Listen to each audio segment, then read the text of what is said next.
Assalamualaikum warahmatullahi wabarakatuh. Perkenalkan nama saya Aditya Wirayuda, NIM saya 2011110. Dan saya prodi saya informatika. Ini video saya buat untuk memenuhi tugas mata kuliah sistem digital ya. Dosen pengampu saya untuk sistem digital ini Pak Yustian Servanda, Eskom Mkom. Saya dari Universitas Mulia Balikpapan.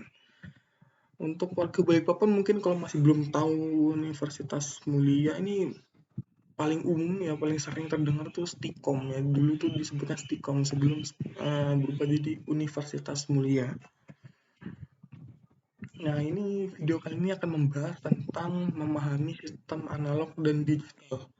Ini yang pertama, pengertian sistem analog, yang kedua pengertian sistem digital, yang ketiga perbedaan sistem analog dan digital, yang keempat contoh gambar alat yang menggunakan analog dan digital.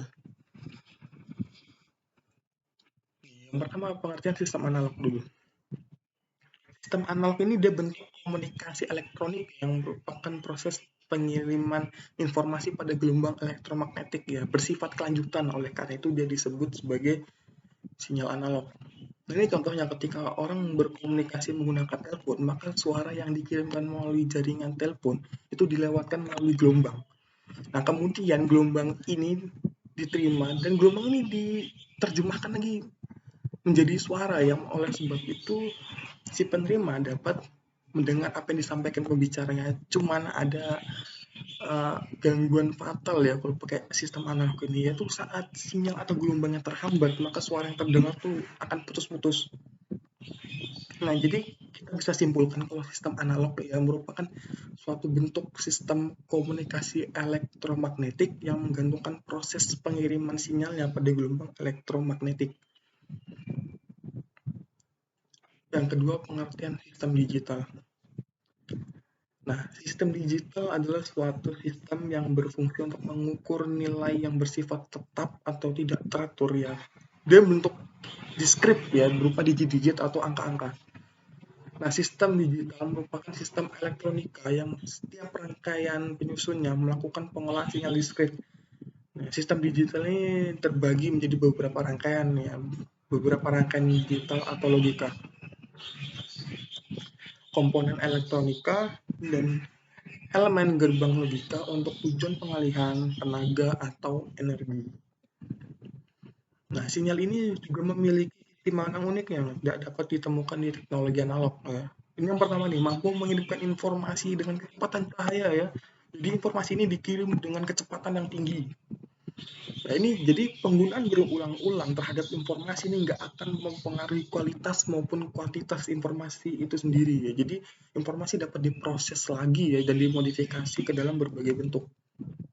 Nah, dapat memproses informasi dalam jumlah yang sangat besar dan mengirimnya secara interaktif.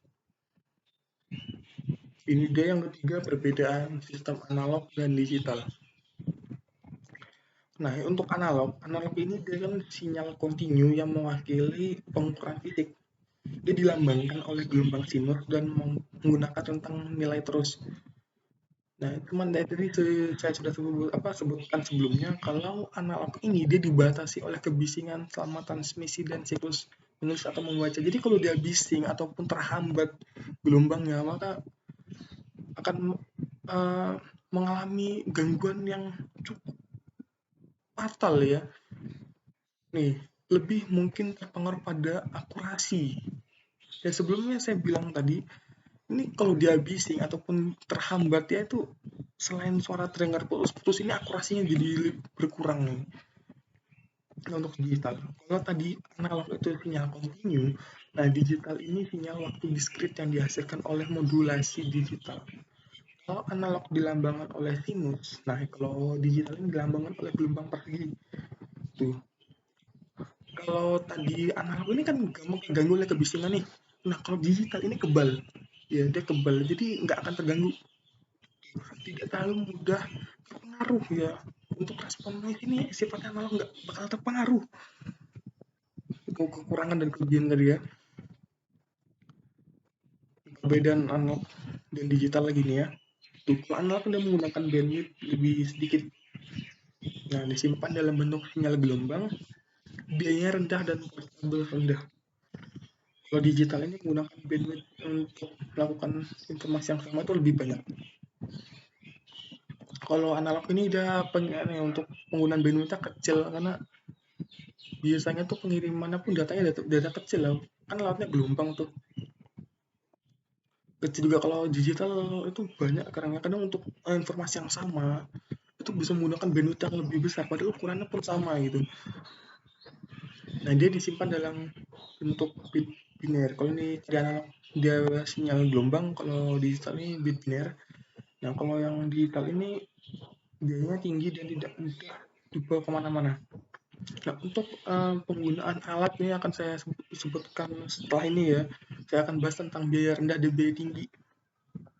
Ini menggambar alat yang menggunakan analog dan digital. Analog, nah ini ya, ada radio analog, remote TV. Untuk digital ada kamera digital dan komputer. Nah, ini dia gambarnya. Kalau radio analog seperti ini ya, remote TV, kamera digital, dan komputer.